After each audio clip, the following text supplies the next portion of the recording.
Hello, it's Scott Manley here. It's March 5th. It's time for some more Blue Ghost updates, right? No, I mean, Blue Ghost, we've had like 2 videos from it in the last 24 hours. We got to do some deep space updates, which I should have done a few days ago, but got all excited about this whole Blue Ghost thing.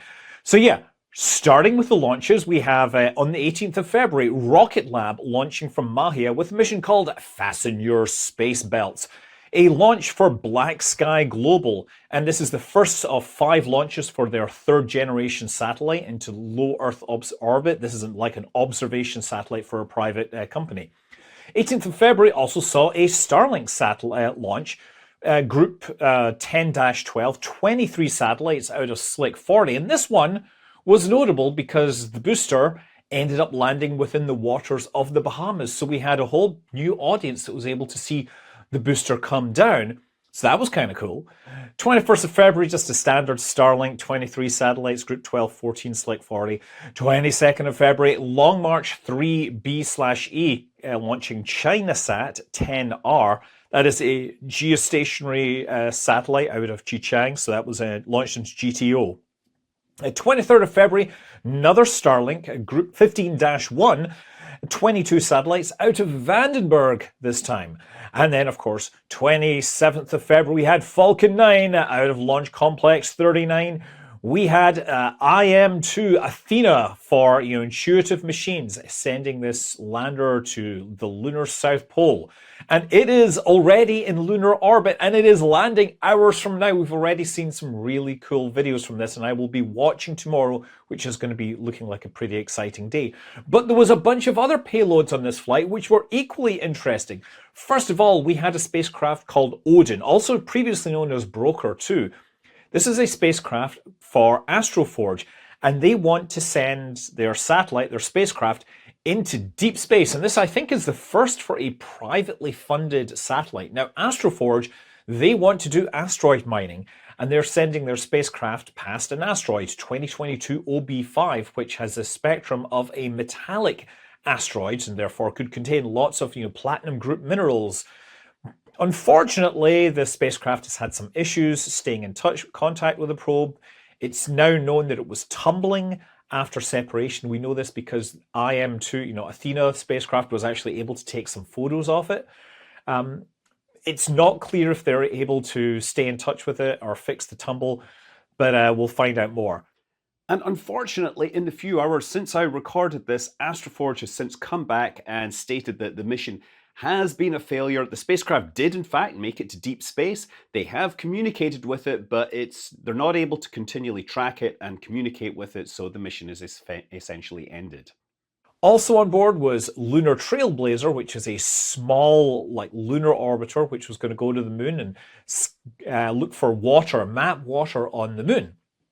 And unfortunately, that appears to be completely dead, or at least it's not going to be able to get to its target orbit. And based on statements, they did get in contact with it and then lost contact with it. And because they lost contact, it was unable to make the trajectory modification maneuver that would be required to carry it ultimately into its target orbit. So if they do get in touch with it again, they're going to have to figure out how to change the mission.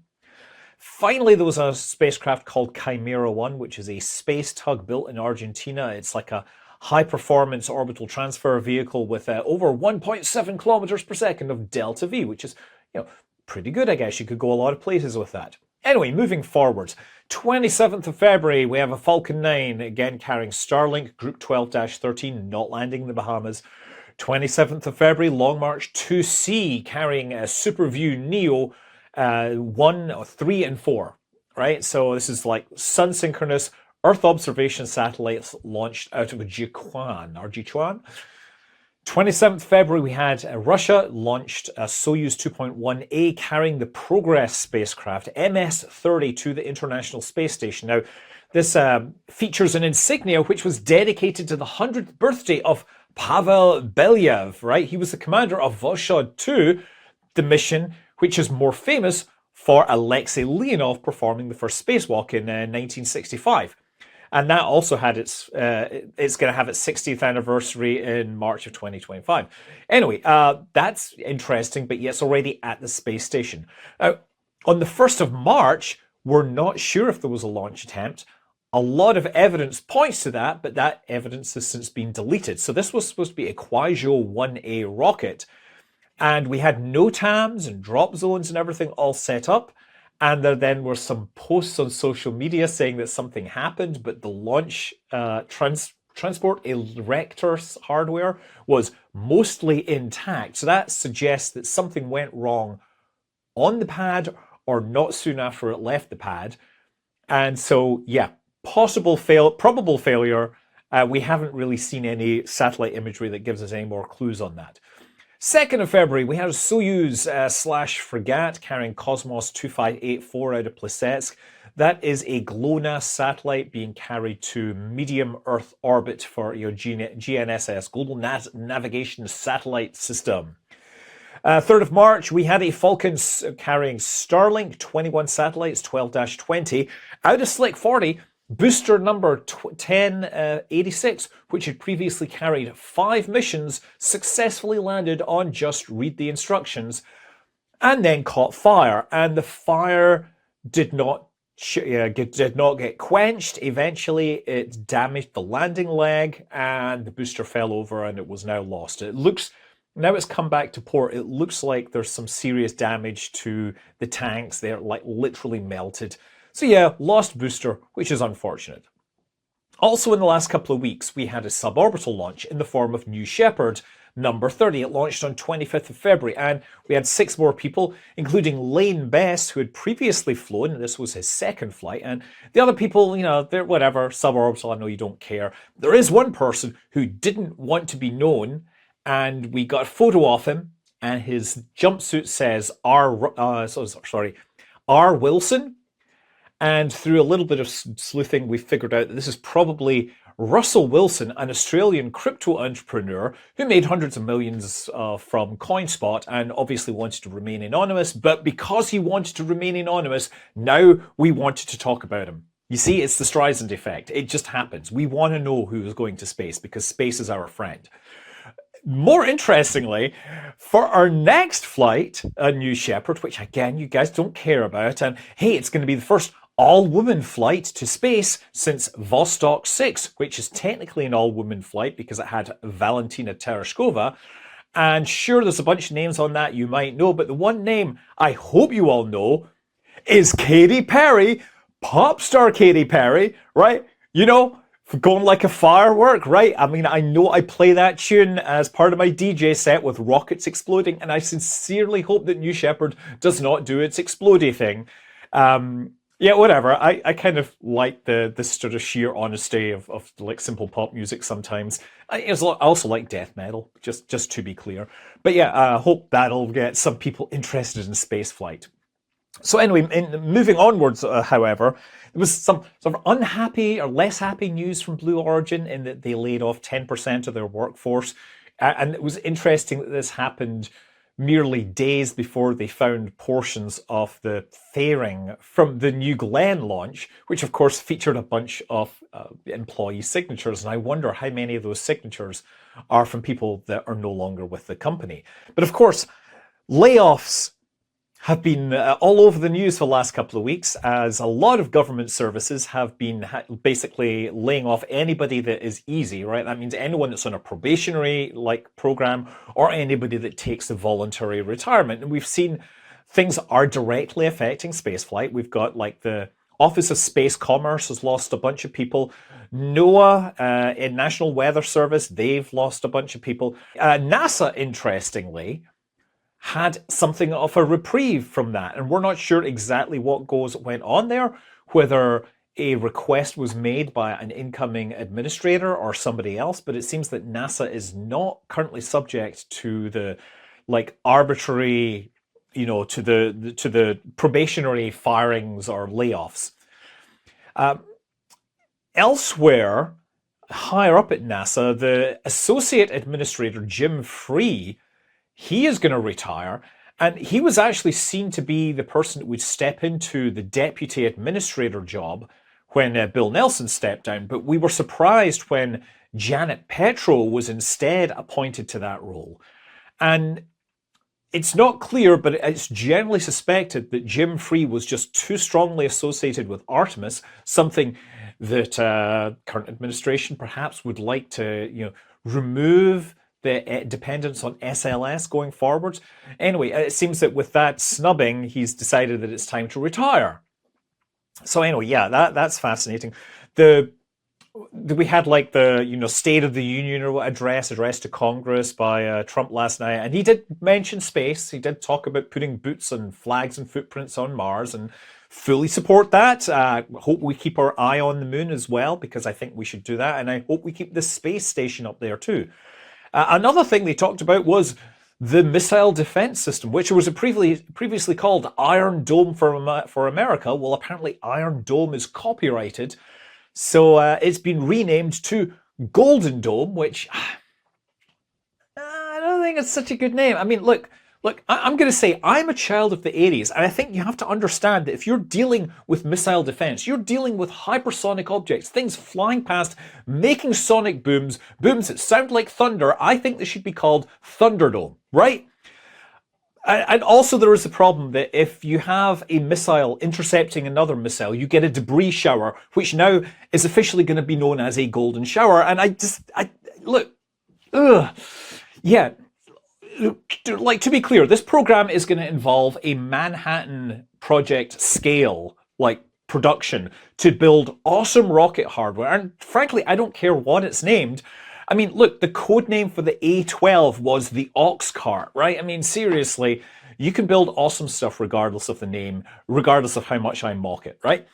We also have seen in response to this that companies like ABL Space Systems, who were building a launch vehicle and decided they wasn't worth competing, they are now changing their name to Long Wall because they want to be involved in this whole missile defense thing. Voyager Space, that are doing space station stuff, they're also trying to angle for some work on that. A little more political drama again. I know, like, you guys are all commenting away, but seriously, we of course had some more discussion about Elon claiming that he could have brought people back from the space station. It was rejected on political grounds. There was an argument with an astronaut and a call to bring the space station down as soon as possible. Like what it does sound like is that there may have been an offer, say, give us $200 million and we'll get the astronauts home. And this was made to the White House. And that's probably why Pam Melroy and Bill Nelson, or none of the astronauts, know anything about this. I don't know if that's a political thing or just it doesn't make sense. I haven't heard anyone from NASA at the time saying that this would have been their idea. So whatever. They're coming home soon, and they have said that they don't think it's a political thing, but all the same, they do think that there's politics going on. Anyway, since we're talking about the ISS, there's also a news that came out earlier today that Northrop Grumman has said that they're going to have to delay their next Cygnus launch because the spacecraft was being transported in a cargo container, and that sustained damage somehow. So they're going to have to pull this out, verify that the spacecraft does work, test it, and that was going to delay the launch. So NASA is already looking at putting more consumables on the next Dragon flight to make sure that there's no gap in consumable requirements for the International Space Station. And so over in Europe, we get the interesting news that reserve astronaut John McFall has been cleared for flights to the International Space Station. Now, reserve astronauts don't usually get flights to the International Space Station, but they do go through the same training. What's interesting about John McFall is that he's, well, I would say following in the footsteps of Douglas Bader, but that doesn't quite work because Douglas Bader didn't have legs. John McFall is missing a leg. And he lost it in a motorcycle accident when he was 19. He's a doctor, he's a surgeon, he's a certified badass. And Douglas Bader, of course, if you don't know, he was a World War II fighter pilot ace who had no legs. In fact, having no legs helped him pull more G's because there's less flesh for the blood to flow into when you're pulling excess G's.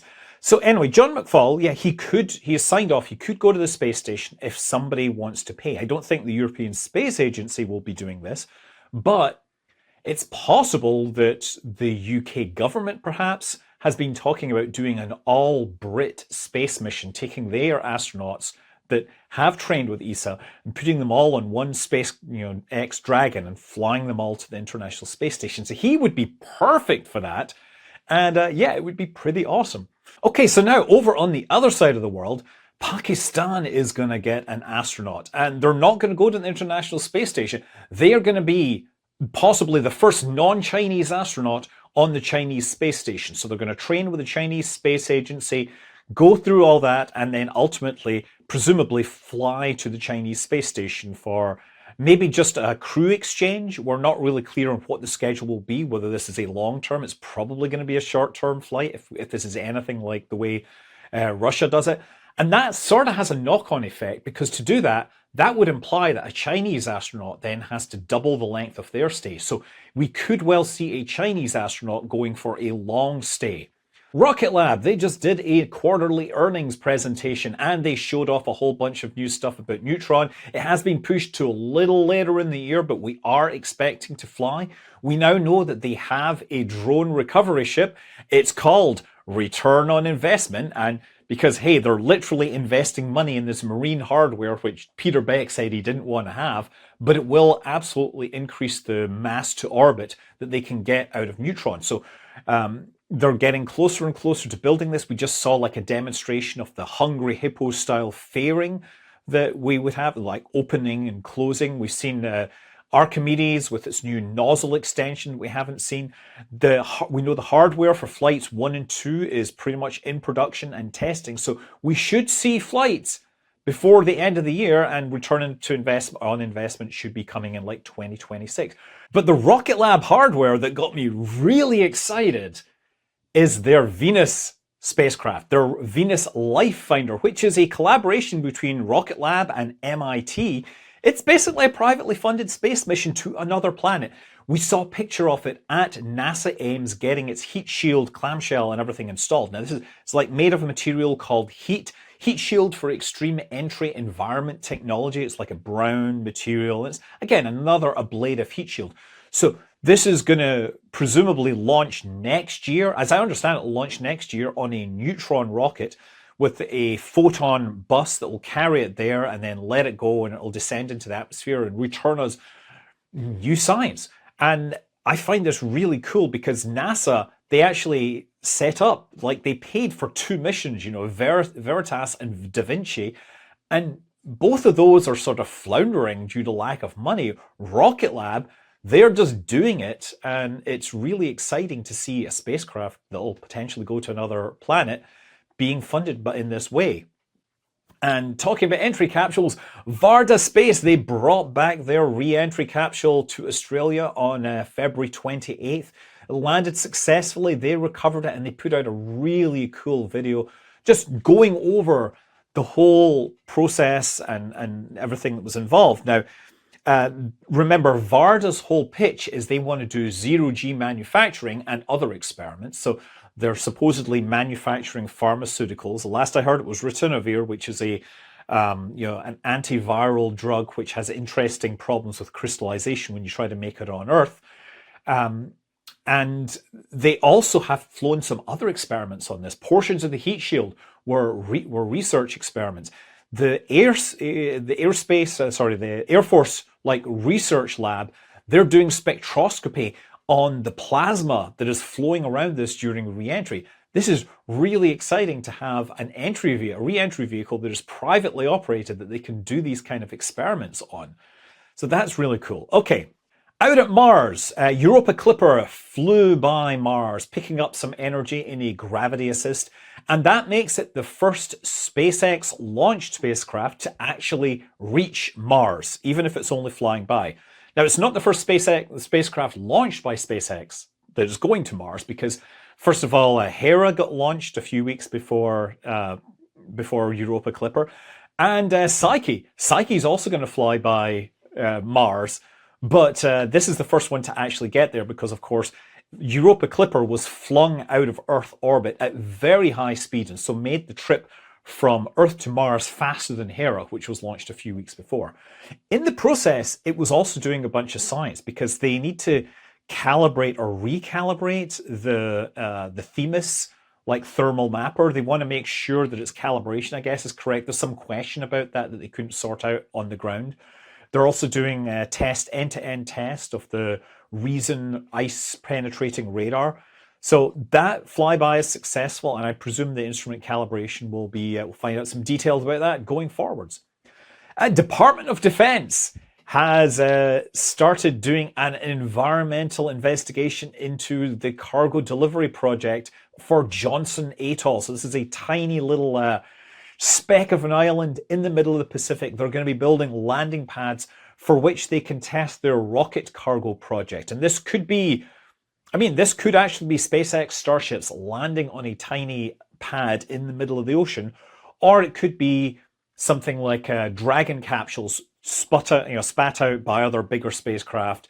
There's a whole bunch of possibilities here. We don't know exactly what they're planning because not a lot of this stuff is necessarily public, but what we do know is they're doing the groundwork. So they're going to be building the pads and we know where they're going to be flying to. And it'd be really cool to be on the ground and seeing these things come in sometime. Speaking of Starship, it was actually supposed to launch a couple of days ago on Monday. They actually stacked it in record time. Like, they stacked it in the morning and they were like, we're ready to go this afternoon. No like wet dress rehearsal, no firing on the pad. But it turns out that their optimism was misplaced. And as they counted down to zero, we entered a hold at 40 seconds and they thought they'd solved it. And then they recycled the clock, started ticking, and then they went back to hold and then scrubbed the launch. So in the last couple of days, they took the rocket apart, they destacked it, they investigated parts, they've attempted to restack it. We think they might be launching tomorrow, which is going to be a very exciting day because we have, Intuitive Machines 2 potentially landing on the moon and potentially a Starship launch. And yes, the Blue Ghost launch did happen in the last few days, and you should check my other 2 videos about it. Very exciting. We know that they successfully got GPS reception from the moon, from the surface of the moon. We don't know what kind of precision. We've now figured out exactly where it landed. We've got some amazing video, and we will be looking forward to having another spacecraft land on the moon at the same time as it. And guess what? In the next week or so, we also have a lunar eclipse. And we're going to have at least one spacecraft with a really cool camera, maybe 2 with good cameras, able to perhaps take pictures of what a lunar eclipse looks like from the moon. I am looking forward to that. But yeah, I'm hoping we see Starship fly tomorrow. I'm hoping that Intuitive Machines successfully lands tomorrow. I'm Scott Manley. Fly safe.